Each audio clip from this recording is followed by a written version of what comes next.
What's up guys, welcome to my video. So today we're going to be talking all about the Frost Death Knight.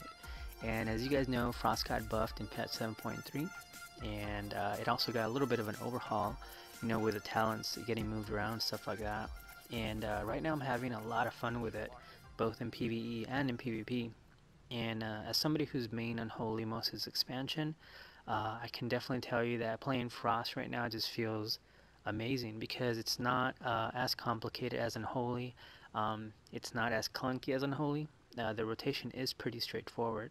So in today's video I'm going to be showing you my PvE build that I'm using right now, that I'm doing over a million DPS with, and I'm also going to be showing you two different builds that I've also been playing around with, which is a Breath of Cindergosa build and then an Obliteration build.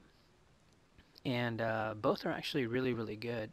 Now the problem that I'm having with the Breath of Cindergosa build is that I find that you can only use Breath of Cindergosa effectively maybe every 2 minutes or more, because it no longer lines up with Hungarian Rune Weapon unless you have the trinket from Nighthold.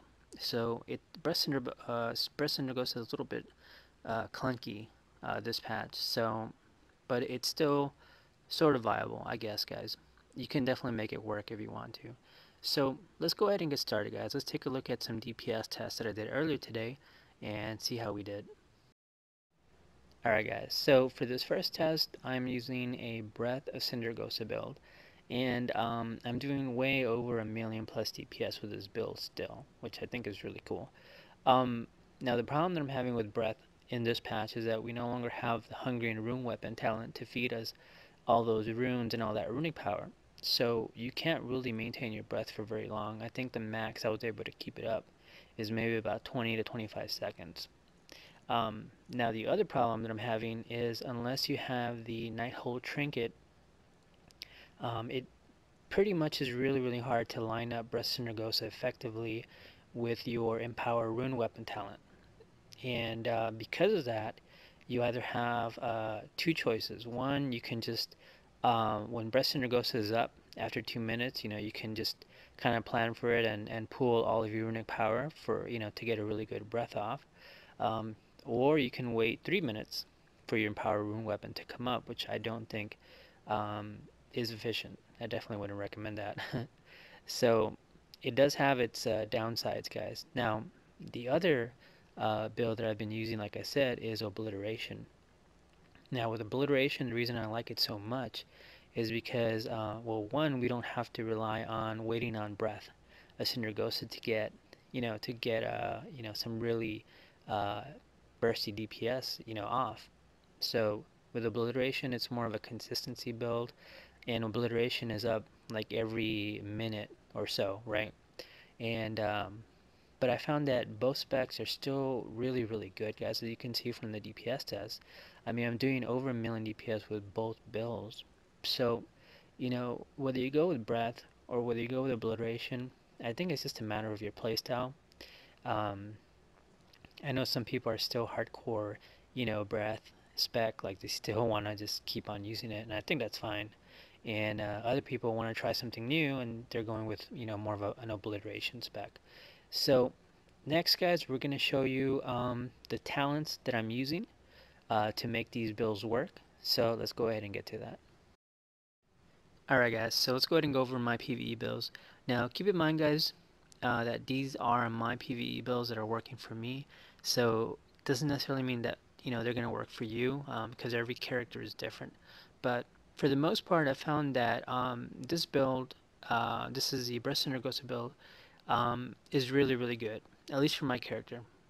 Doing a lot of DPS with it, and the reason why is because outside of Breath of Cindergosa, I'm taking runic attenuation, which basically feeds me a nice consistent amount of runic power to keep my rotation going. So I feel that I'm never really runic power starved with this setup. And but when it comes to bursting with Breath of Cindergosa, it also does really good upfront damage. So that's my Breath of Cindergosa build.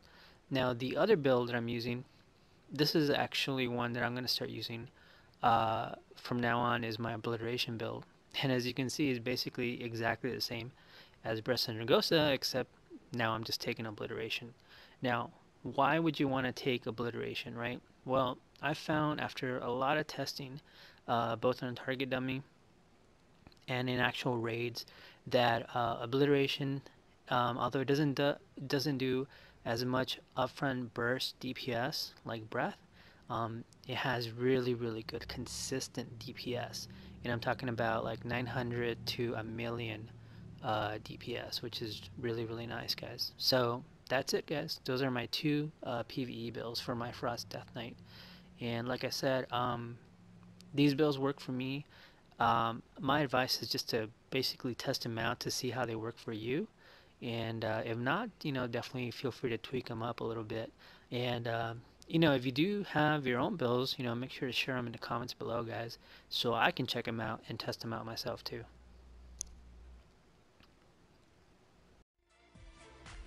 Alright guys, well, that's gonna do it for today's video. Hope you enjoyed it, and if you did, make sure you like, subscribe, share, and because I definitely appreciate that.